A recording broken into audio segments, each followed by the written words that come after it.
हर युग की एक सच्चाई है, हर पल में छिपी गहराई है। कश्मीर का इतिहास एक अनकही दास्तान।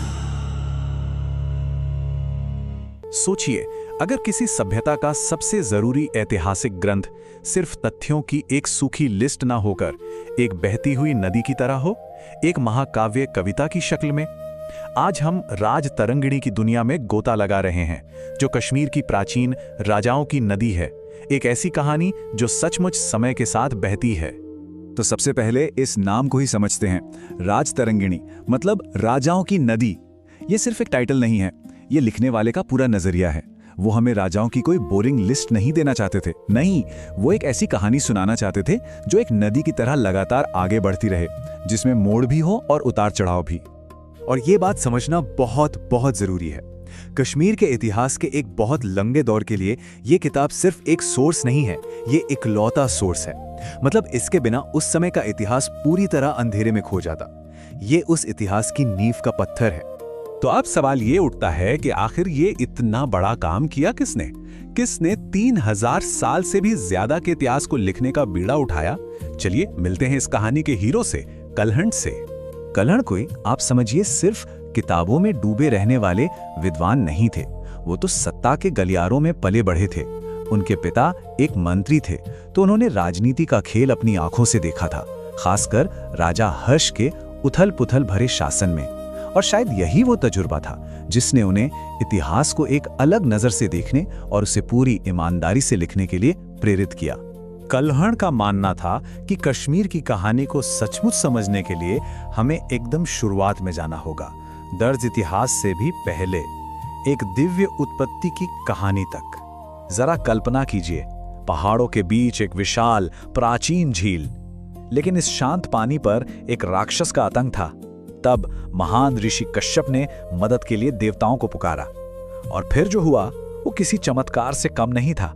देवताओं ने अपनी शक्ति से उस झील को सुखा दिया, राक्षस का अंत किया और उस पवित्र भूमि को दुनिया के सामने लाया जिसे आज हम कश्मीर कहते हैं। उस पौराणिक शुरुआत के बाद राजाओं की नदी असल इतिहास के समंदर में आके मिलती है।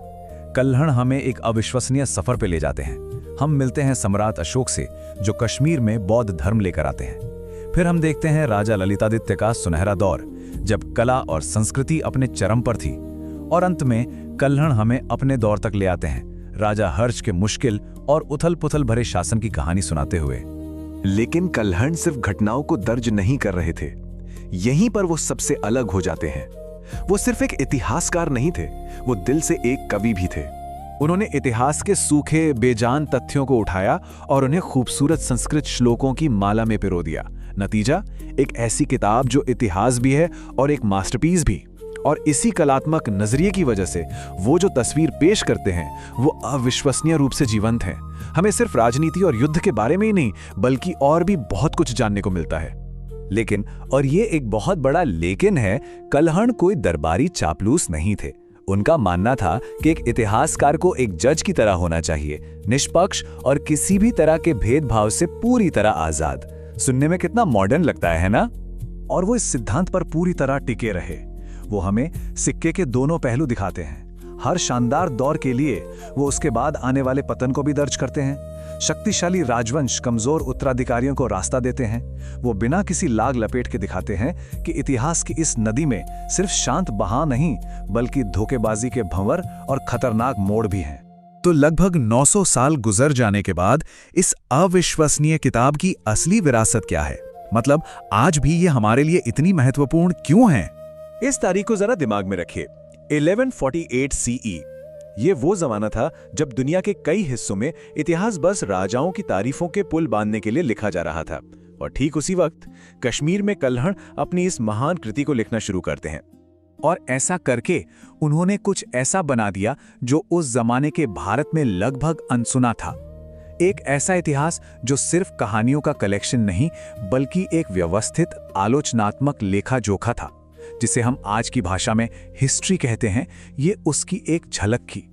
और यही सबसे अहम बात है। कश्मीर के अतीत का वो लंबा दौर, उसकी पौराणिक कहानियों से लेकर उसके सबसे शक्तिशाली राजाओं तक उस दौर के बारे में हम आज जो कुछ भी जानते हैं वो सब हमें इसी एक किताब से मिलता है। राजतरंगिणी सिर्फ एक स्रोत नहीं, ये कश्मीर के इतिहास की बुनियाद है।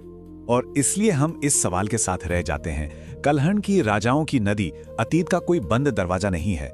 ये हमारे आज में भी बहती रहती है, पहचान को, यादों को और आज हम कश्मीर को कैसे समझते हैं उसे आकार देती है। ये एक शक्तिशाली याद दिलाती है कि अतीत कभी भी वास्तव में अतीत नहीं होता। इसकी धाराएं आज भी हमारी दुनिया को शक्ल दे रही। तो मिलते हैं अगली बार। नमस्कार।